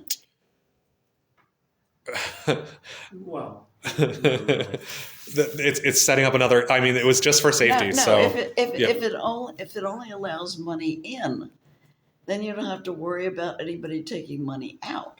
well, Oh, you mean you have no ability to You pay can't. off of it? You Pay out of can't it. siphon any money out if there's no electronic ability to take money out. So I think the idea was to keep the 2 other accounts set up just the way they are without any kind of electronics, right. Yeah. and then make that third one the one that's all set up digitally. Yeah, It's protection. because that Just to can be protect it. hacked as well, apart from. Well, from the way that. the way Manly has their account set up, we can put money in, but the only way you get money out is if you've got the little card. Gotcha. Well, we're writing checks all the time out of the account. Yes, but you're not making electronic. It's not an electronic payment. withdrawal. Yeah. So I'm thinking that you can put money in without any danger. So Well, you save yourself $3 a month or whatever it is that they're going to charge you. So it's $36 and a headache. Yeah. One benefit that we have is right now we have no fees for the accounts, and that's because our treasurer works for the bank. So often we get our fees reduced to nothing. The biggest expense that we ever have is getting new checks. So Right. they charge a lot for the checks. In the past, we've had that taken away, but we did get charged for checks last time, and it's expensive. It was $30, I think, for a stack of checks. And that's cheap. And in the Yeah. past, we've gone to the treasurer and we've said, "Hey, can you take that fee off?" And they just go and they waive it. So they were able to do that for us in the past, but last time it wasn't I done. think So- I get a double order and I think Okay, it's 60 some. So. Darlene's right. We got to keep going. So we'll have that set up, and then so we have to I'll get that set up, and then by next meeting, maybe come together with an idea on how to process that. Zeal, if anybody wants to look into anything else, and a QR code. We want to do a QR code. I don't know. I have never used a QR code for anything. So that's the issue that's getting into the next generations, We can learn how to use. where you scan a QR code on your phone Yeah, and then it you is the easiest pay. thing, yeah. It's just getting into that. I thought all it does is it's like typing in www dot whatever. It brings up the link for whatever you want it to. So you're assigned a So QR code. I have figured out these people are so lazy Because they can't type in. That's it. They don't want to do any of the work, but they're willing to give you the $15 for a membership too. So under new business, anybody interested in a board member position? Sure. Are you? Okay. Yeah. What would you like to help with? So- I I do, Why don't you tell her what's available? Sure. So we're looking for a new treasurer. We also have use for a secretary to help with just the meeting minutes and arranging the agenda for the next meeting. Secretary. A recording secretary. Does your treasurer not want to be the treasurer? Our treasurer does not want to do what she's doing anymore. I have not gone to the bank and asked anybody else if they'd like to take over as that position. It would be ideal to have a banker that works in the bank doing that position, but I don't know if anybody is. well, just so you know, the background is, when everybody resigned, I've been with the Village of Manly Civic Association since 1999, and when everybody resigned back in 2016, they called me up and said, "Trish, would you be president and take care?" So for about several years, I was the president, vice president, secretary, and treasurer. So that's why we want. So whatever you need, I can do. Okay. Also, Whatever you need most. You've done the Gator things and whatever, right? So you want to come on as a What do you need most? Secretary needs the most. Did you say treasurer? well, we still have Stephanie. Stephanie hasn't resigned. Yeah. She said that she wants to stop doing it. So we can ask her. I mean, Who's your bank? Wisfis. That's easy. Okay, I can handle them.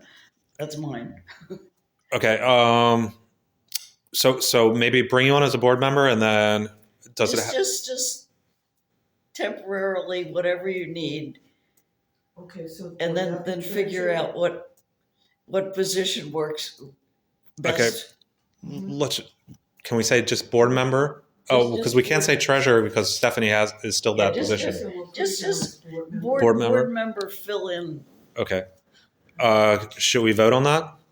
Board member at large, isn't it? Board member at large, yes. Yeah, yeah. Well, I have a whole dance club that I'm getting rid of. Should we vote for that? Yeah. Who's voting here? Yeah. Everybody. But So you're a member. everybody who's a member, that's the way it's going to work. I think that's the way it is in our bylaws.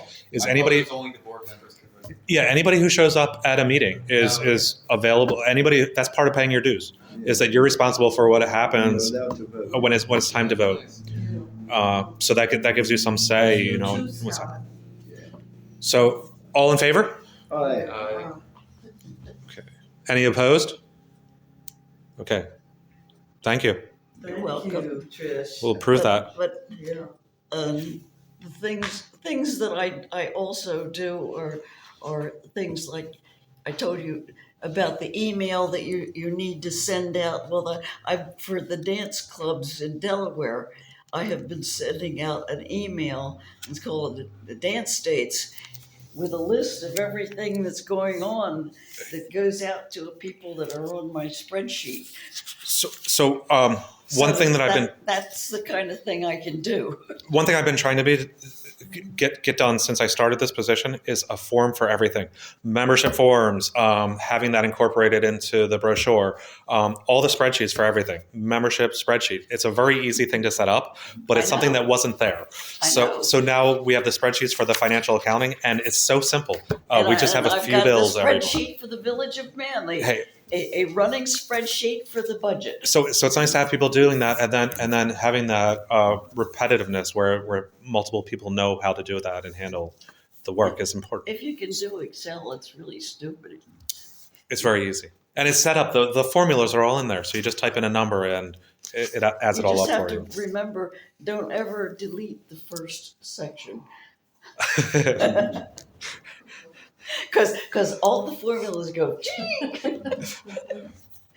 Okay, let's see programs for this year. Do we want to decide on programs? Yeah. Sure, what do you got? Some ideas that came up are so we're on page A4, the third item down. Some ideas that came up were tavern games, introduction to metal detecting. One thing that we don't focus on at all: Native American Indians. They were here before all of us. They had encampments right around here, and we haven't done any programs for Native Americans. Yeah, we need to do something with that because we have Native Americans here, yeah. Yeah. And I agree. this year's a little bit special because it's the 250th celebration. Yeah. That ties in to our other programming significantly because we've been asked by several places, what are we doing for the 250th? We don't have anything planned. You told me not. I mean, I went down to Dover, and you told me when I got back here, you said, don't do it. So that's what I'm hearing from other people. Is what are we doing? So I didn't say don't do it. Who's gonna do it? Yeah. So I have a question. Have you got any stuff on William Penn? as far as Didn't he give a whole bunch of land to his daughter here? that was the whole land grant. So that's the Hollingworth plantation documentation that's readily documented, and that would be an awesome, fascinating presentation. Sure. Yeah, that one would go over well. So basically 300 acre plots, I believe, 300 or 400 acre plots. So basically like all of Hocassin would have been one person's. The next town over would be one person's. So yeah, fairly large plots at this point. Yeah, you think of 300 Well, acres. We had at one time, they were called hundreds Yeah, Milk Creek 100 and in Brandywine 100. in Delaware. Yep. And that had to do with bringing over 100 people. Oh, is that what it was? That's different than. I thought it was 100 acres. It's Yeah. 100 families. Oh. They don't really know the true definition, but it seems to be 100 Yeah, families per area.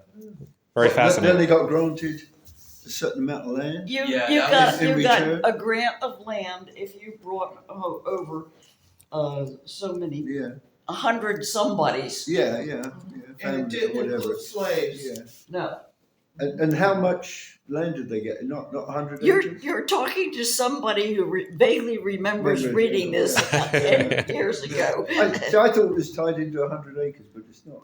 No, it has no 100 acres. It's 100 people. Okay. Yeah.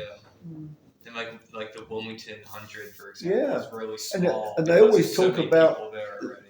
Talk about the land being that. This is the No, it was Yeah. a grant of land for bringing over a 100 grant of land you got, but no particular size that we know of. Okay. Yeah. So let's make up a small list of what we want to do for the year and then see what interest we have in our organization for that before next meeting. Yeah, IA, is that IA? Yeah. What do you need? I'll let you know. Okay. Okay. So I made a small list here, and it. Did you add the William Penn? Has DE 250 reached out to you at all? So we aren't involved with them at all. Apparently, there were issues because the person in charge Yeah, she left. left. And then someone else came on. Someone else took over. Yeah. One idea was maybe to combine that into a bigger event with Juneteenth. The one issue that we have is Juneteenth is like 2 weeks after school is over, and this place becomes a ghost town, and nobody's here. So you have the end of school year. Perfect time for adult only things. Well, so that was also an issue where we wanted to have some younger people attend, maybe, and make it more inclusive, but and then getting close to 4th of July. So that's going to be a huge event this year in Hocassin, apparently. The biggest problem is once the schools are out, you lose your Everybody leaves. The kids. everybody goes to the beach. You don't want any kids coming to our program? No, I'm saying, good opportunity to maybe do a tavern night instead. Okay. The BYOB, since Well, it's why- a held out site. Gotcha. Why do you have to have Juneteenth in June? You can have Christmas in July, and you can have all sorts of other things. Why not just hold the Juneteenth celebration in May? Yeah. Kind of loses its charm, Lose right? it. Lose its purpose. I think. Yeah. Well, it doesn't have to. It just can. Yeah, but Christmas in July is a marketing thing. It's nothing to do with Christmas, is it? So- Yeah, but there's absolutely no reason why you can't move it till back to when school is still in session. And I'm thinking that I don't know how much interest we'll have in doing a 250th and a Juneteenth. If we want to combine those and have more. Well, the 250th is going to be in July, and you can always say we're getting a jump start. And every other group is going to be doing their stuff in July. So yeah, if we have one, nobody's going to show up. Come while the weather's nice. So that's something to think about. Well, let's think about that. Because in June this year, it was so hot you could hardly stand it. So do it in May. We have other people who have metal detectors. That would be a super event to have. Hiding some metal objects over in the sand pit over there at Tweeds. I think they have a sand volleyball pit. Now that you want to do when kids are around. When kids are around, yeah. Yeah, that's So- good for about 15 minutes. I did Cub Scouts. So that there you go. So you don't have to have it be a 3-hour long program. Yeah. You know, that's a great reason to have it short. You're going to lose the kids' attention. Have a quick little 1-hour long program just to And say if that you we have a add- program. If you add hot dogs and marshmallows, it Great. You know, that's where grant funding comes in really handy. When you say that we're doing a bunch of programs, you know, it makes people want to give you more funding. You So get twice as many if you give away free food. yeah. And you can always invite well, the, if you invite hide the the ice cream skewers, truck to come. if you hide the skewers for the marshmallows, and the kids have to find a skewer, toast their marshmallows. An incentive, yeah. Hey, metal detecting for skewers. 8:15. Thank you. So get, I have an idea. go ahead. Yep. I think you should just open the tavern like once a month. That's another idea. Is just that a couple hours and have somebody there, and if anybody wants to tour. regularly scheduled programs. So if you do something the same time, you know, the first whatever of the month, the last whatever of the I month. think a That lot of people just want to go in and see it. yes, there is a lot of interest in Don't that. need a special thing going on. Yeah. But we've got to advertise. Can for I those ask things, how otherwise, old the you know, you game never of get darts anybody is? along, you know. Does anybody know how old? If you had a monthly darts tournament in the tavern darts, Tweed's Tavern Darts. Hey, Yeah. It's really funny that you mentioned that because the dart, professional dart world is expanding and getting very popular right now. okay. Which is really weird. But you know, that's actually A retro type of. You can it's in the tap. basement maybe, away from the historic parts of the building. You want to make sure you have a concrete wall behind with Cork board or something. A Yeah, big- one big cork. No, You you, might want to use magnets and instead magnet darts instead of real. You don't want dart. I mean, I would think Do you darts know would what? be dangerous. Yeah, I know, but magnet things don't work really well. I No, mean, they we have don't. one like that for the kids, you Yeah. know, and they have to be real close. But you can't. I mean, a dart player will. The darts is really extremely important to them. You know, the You need weight that, and the feel and the um, what's it. Yeah. soft board Yeah. as a huge backdrop because people miss all the time. Well, we'll look into that. That's an awesome idea. Like it's kind of like axe throwing. But- You know, you need Yeah. you need something that can absorb the energy. Yep. But with programming, yeah, it's a matter of advertising it properly, getting it out in advance enough, having But that. once a month, 11 times a year with darts, you might get a following. Is that a bad thing? No. You just have to have. We have to have the volunteers willing to be You've able got to to do. lead up to that, right? You know, think the odd, you got. Yeah, well, you have to start. You have to There's start. only going to be the few Burns things, and then has see if it games. takes They have off, the right? game Yeah, nights. yeah. We need to ask Kim Burdick about what she's doing Sure. there. But they have it at least once a month. Yeah. Cal Burns, yeah. Okay, grant writing. Anybody interested in writing grants? I never did that. Okay, so I could what- take a we'll look stab into what's at it. available. Apparently, with the COVID funding over, there's no grant funding. That doesn't mean that that's true. So looking into grants. I mean, Longwood Gardens gives out grants to organizations all the time. So what you can do is look at other organizations That was again. before Trump. So you can look at what other organizations are getting, and they have their whole list of people who gave them grant funding, and work off of that. But okay, we'll look into that. That's all future. This is back to events, sorry. Sure. Yeah. You mentioned being open maybe once a month if someone could Yeah. staff it, but have you ever thought of having like a early December, like a, I don't know if the tavern could accommodate, like just a candlelight tour or something, be open at night so that people see it's lit up at night? That there's, I mean, not for $250, but it could be in the future. Just a thought. Yeah. Yeah, I've wanted to have tavern open at least once a month Okay. for a while, so hopefully that's something we can. Are you gonna be there to Yeah, I'd be supervise? interested in doing it. Okay, Yeah, let me put your name down. yeah, we have to figure out, one day. I hate to be one of those organizations that only have the stuff open one day a month. But even if you have that option, that'd be just a good start. Absolutely. There's a lot of small venues that do that Yeah. once a Yeah. month. It's much better than not being open At all, yeah, Yeah. of course, because people just walk by doing their laps at Hack and are interested in the building. All the time. When I Constant. took the night before the presentation, I took some photos of tweets and added it to it, and there were several people that came up and were walking around looking in the building, and it was like 20 minutes out there. Yep. So, And people say, "What is this building?" We don't have a sign out. Yeah. Nobody knows what it is. It says Hockessin. yeah. So just we 10, thought 15 years ago, Hal Burns only had like 2 events a year. Yeah, now it's like different. I get the emails and like she does something twice a month. She was, Yeah. initially, they were only open like at Christmas time. Yeah. It was like a Saturday, a day type thing. And you had to schedule a tour outside of that. Yeah, and then they added like the summertime, like around July, and then like now you say it's once a month. Biggest issue we have with that building is the parking. We just don't know when the Yeah. soccer club's there, so you can schedule whatever you want whenever.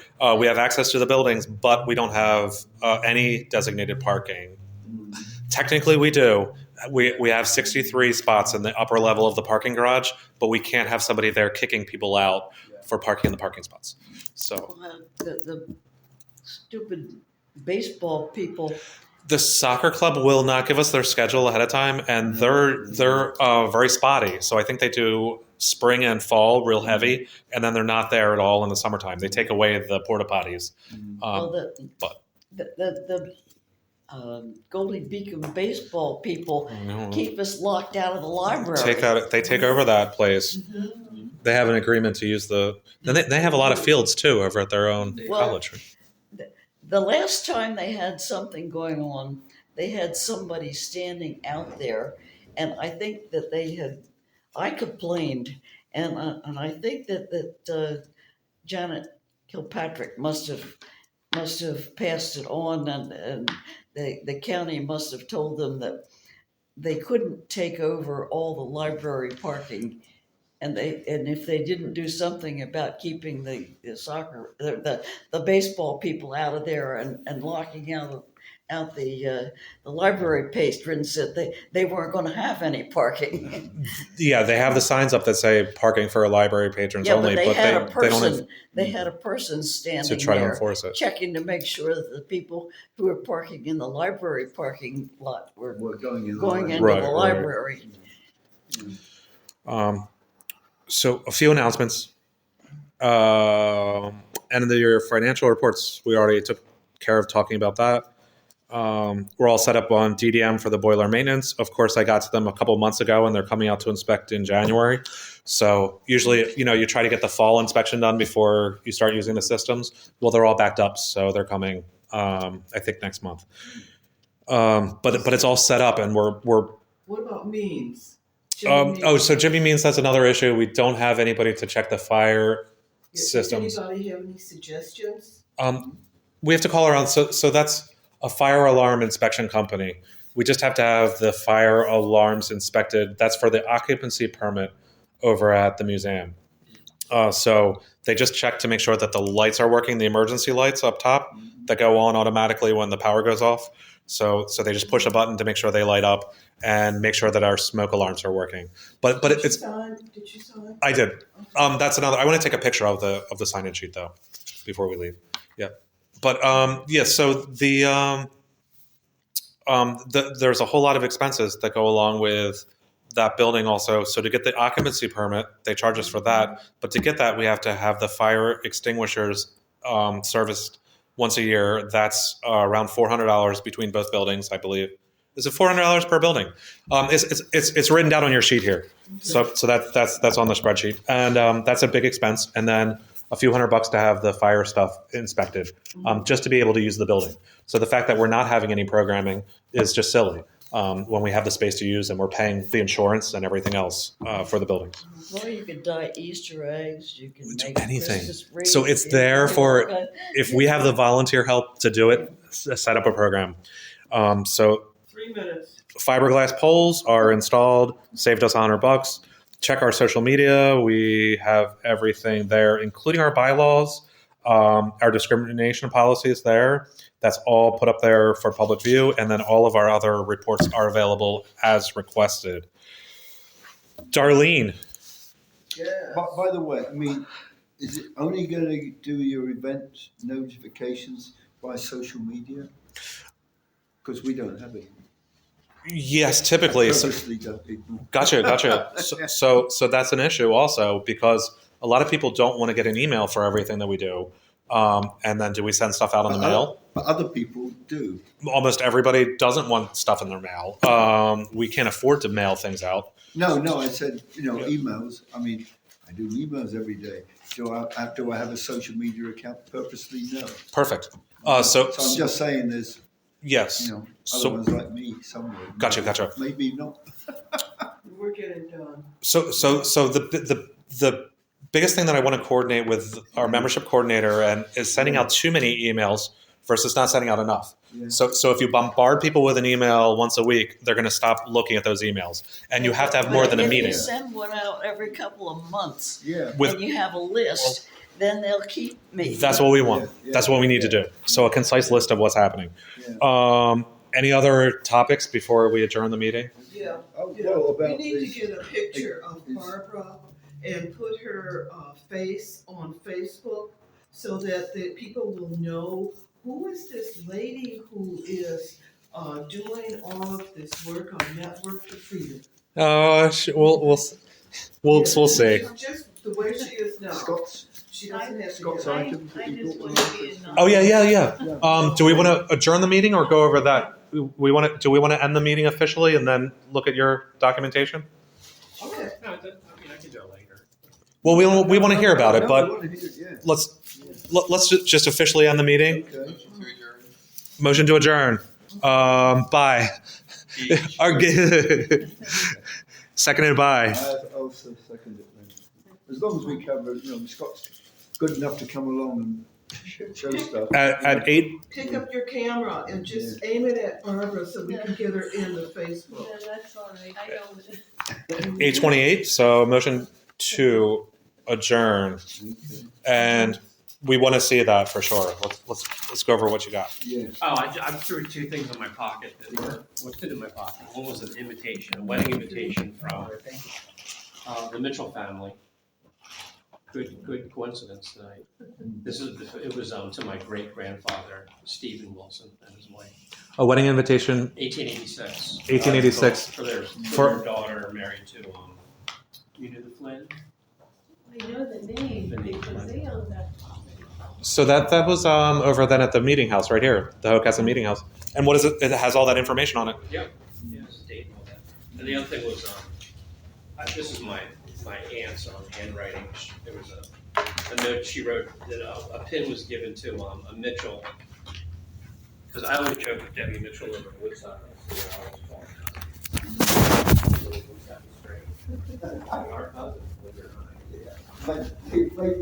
So I figured I would photocopy this and send it to her, to Joe, who's still living in the house. And it was a pin that she gave to somebody, and this letter describes all the details about who it is, and who it came from, and et cetera, et cetera. But this is most likely my Aunt Marion's handwriting, because it's a ballpoint pen, so it looks like it's 7 grades. But here's the Let me get. I'm going to take a picture of both of those up close, and then sure. and with you with it. Could I do that too? Oh, sure. That would be good to have in the museum for this member as well.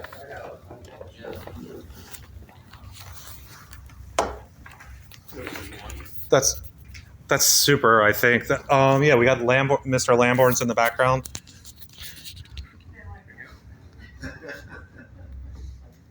Super.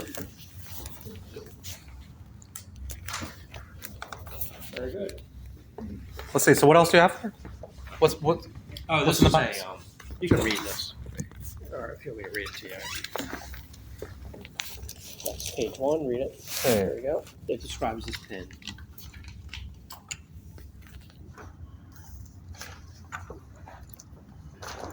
It shows the connections of all the Quakers.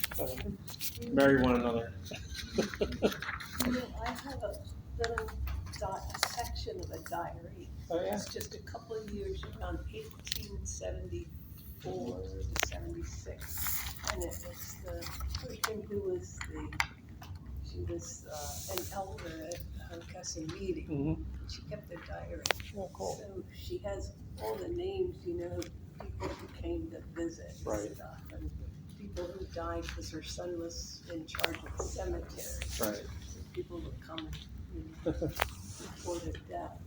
There's If a you wanted to see a copy that I could send her to you.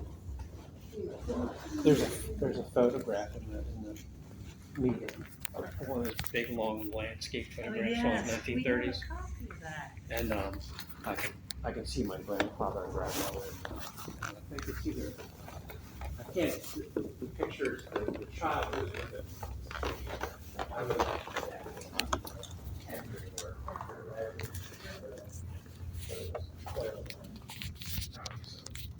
gathering at the meeting. Do you know Kathy Gant?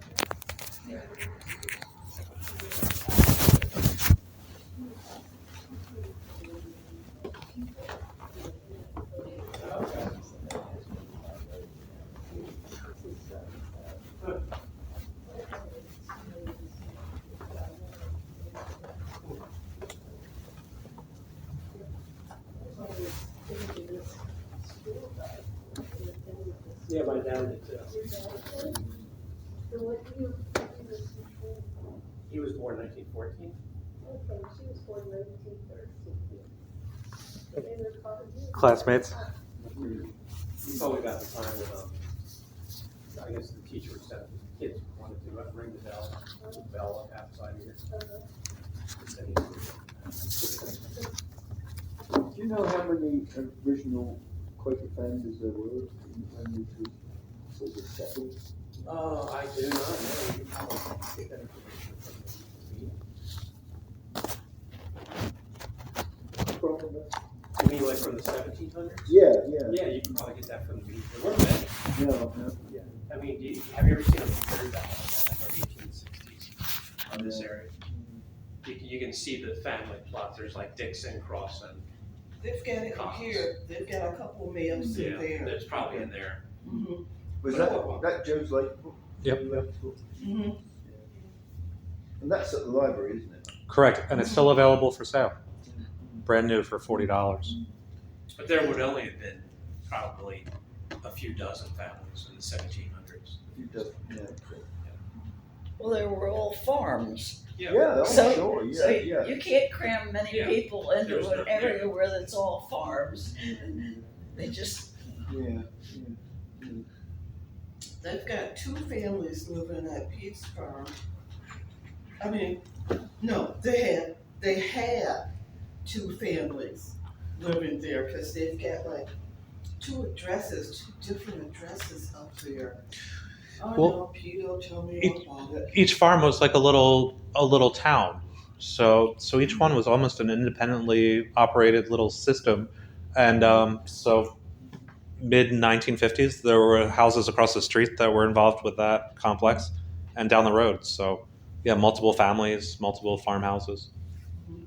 Gas station, they had their own gas pumps. Did they tell you where the cemetery was, Barbara? At Pete's Farm, did they tell you where the cemetery was? They just used the Hocussin meeting Cemetery, I see, yeah. it makes more sense to have a cemetery next to the meeting house than someplace where you're in the backyard, Doing it up. because who knows, you know? Yeah. Those cemeteries in the backyard didn't fare well. I also have some arrowheads and some tools that my uncle and dad found on the farm and the fields, because this area was just inhabited by indigenous people. So I can bring them Awesome. next. But I Super, understand super. there was no, indigenous settlement here. Right, They correct. just came Correct, through they and, just came through, I right? mean, they maybe pitched a teepee and then moved on, right? Yeah. And I'd heard that there was like kind of a temporary settlement, I guess, or part-time.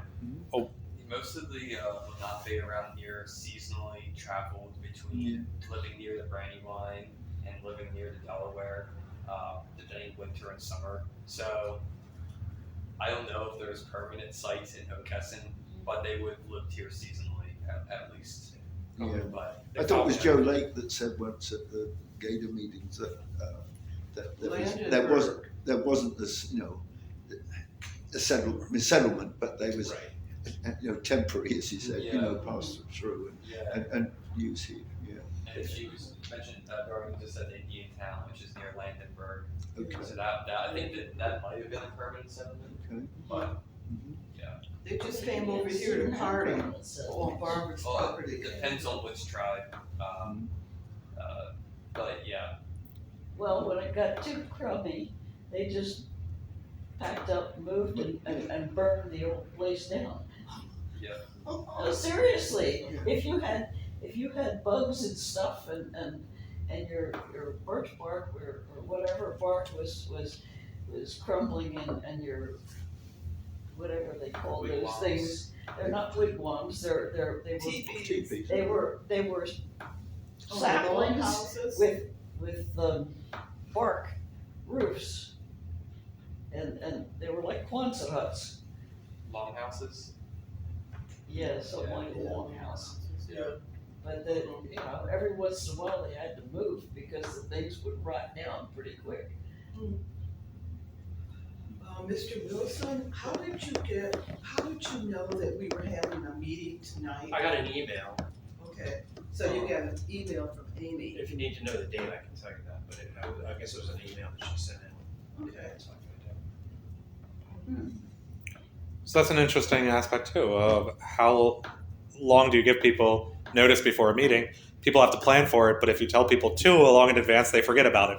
About 3 days, I think. You can tell me 6 months in advance, I'll put it in my phone. Okay, gotcha. But that's the way I am. Do you live in Hockessin? Yeah, Oh. right by. He lives on Wilson. Wilmington Christian. Whoa. No, Wilson, I live in Cinnamon. You know what Wilmington Christian is? School. Wilmington Christian School. Yeah. Your coffee run orifice.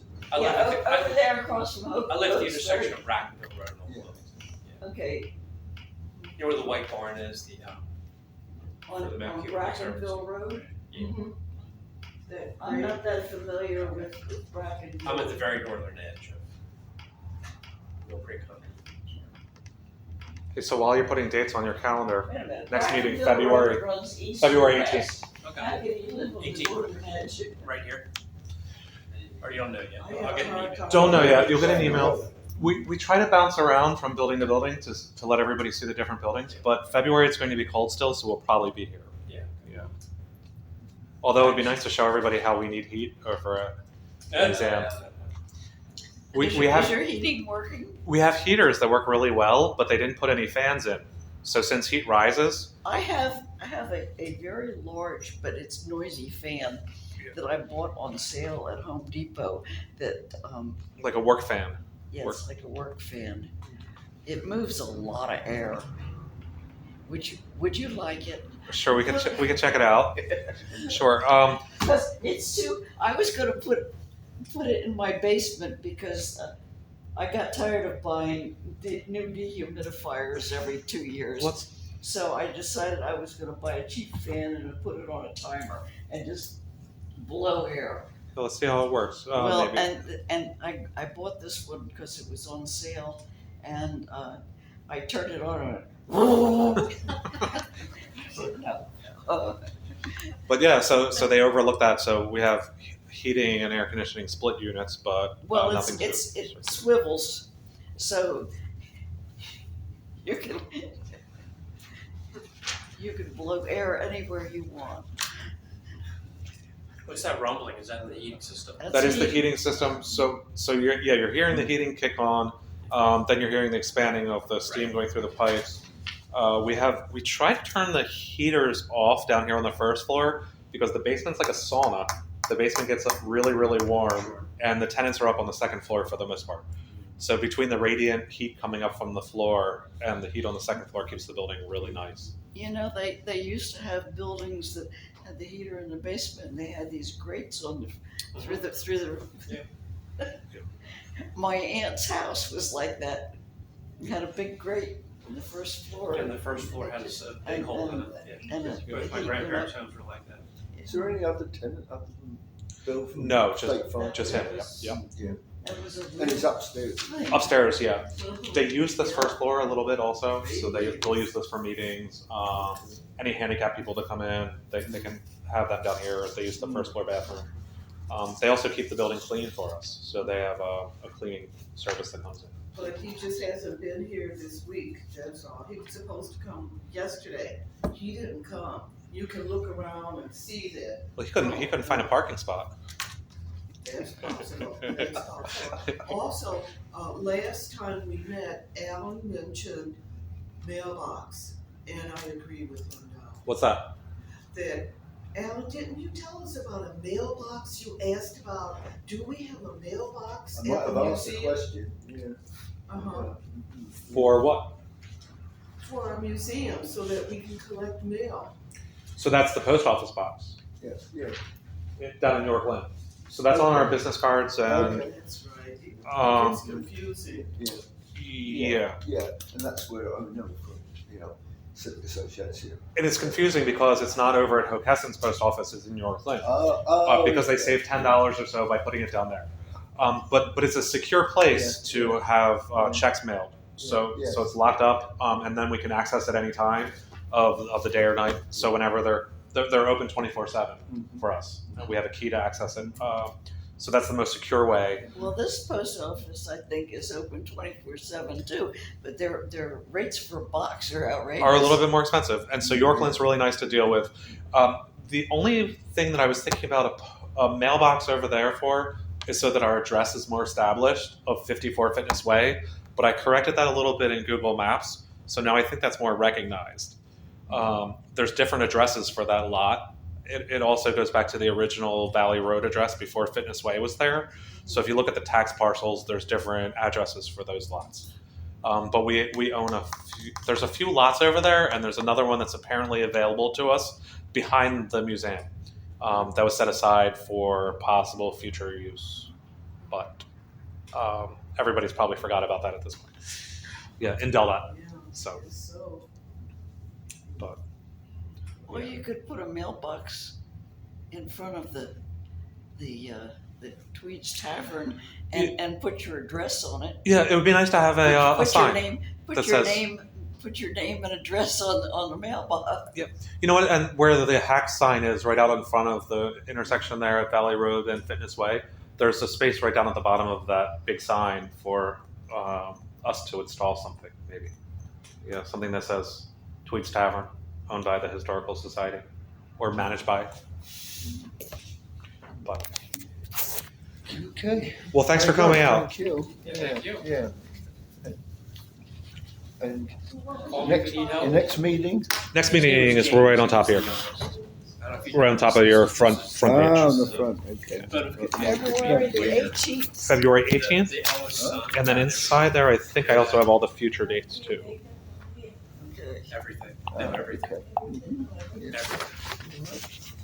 Okay, right, I'll circle that, so put it on the calendar, otherwise. Put that on my Otherwise, since calendar. I don't do your Of course, women, they get social media, the only thing I get it from Gator, because I get, So that's part of the reason for doing it on Wednesday, is then we get the GATA, the Business Association, then ours. I do attend most Gator meetings. So then us having a quarterly meeting makes it a a little bit harder Yes, because it's not monthly. Yeah, but I'll put it on the calendar. He had no money. So that was an issue, and so yeah, Wednesday will work out. I think. Yeah. I think that'll be good. Yeah. Super. Yeah, I think if we can work out some, you can do something, but the whatever the centennial is. You know, Yes. 250 anyway. There's a name for that, isn't there? But I forget what it Yeah, is. people keep asking. So Yeah. so then What the word is. I set these dates up for Yeah. the next couple of meetings. So this is Yeah. all of next year. So this Yeah. is in the previous Yeah.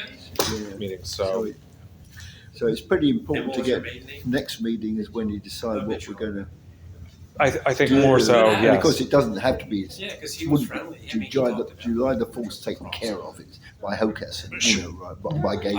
Right. I Yeah. just, So we're not doing anything ourselves for. for that, but you could do something. So we said about William Penn, so you could do something during the year, Yeah, you know, yep, yep. right? Yeah, Mhm. during the year. Yeah. And people keep asking us what we're doing for Yes, 250, yes. and So you'll have something to say Yeah, as well, right? so besides just saying, "Hey, we have a meeting," Yeah. come to an event, Yes, Yes. yeah. something interesting. Yes, But yes, there's tons of people who want to speak and Yeah. do those kinds of things. Yeah.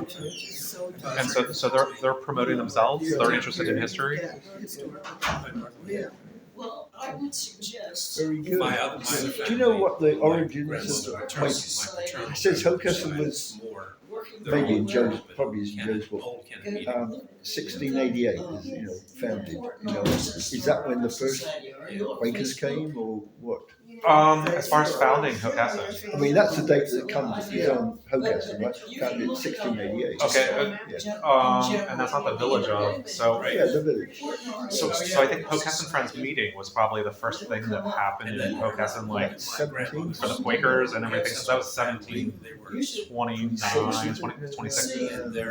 But Hocassin was still established What I before was that. saying, what happened in 1688? So Hocassin wasn't even a town. I mean, this was No, a hundred. because and then the name is, you know, Was it mentioned? but that's what it says. You go to church, you feel like you're So I don't know who picked out that you date. feel like you're. Yeah, you're that's what I was it's wondering.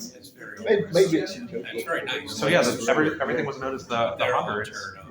Yeah. So the town of Hocassin just wasn't a thing, but probably the first recognition was when they had the Quaker Meeting House. So do you know the origins of 1688? Or when I've always wondered that.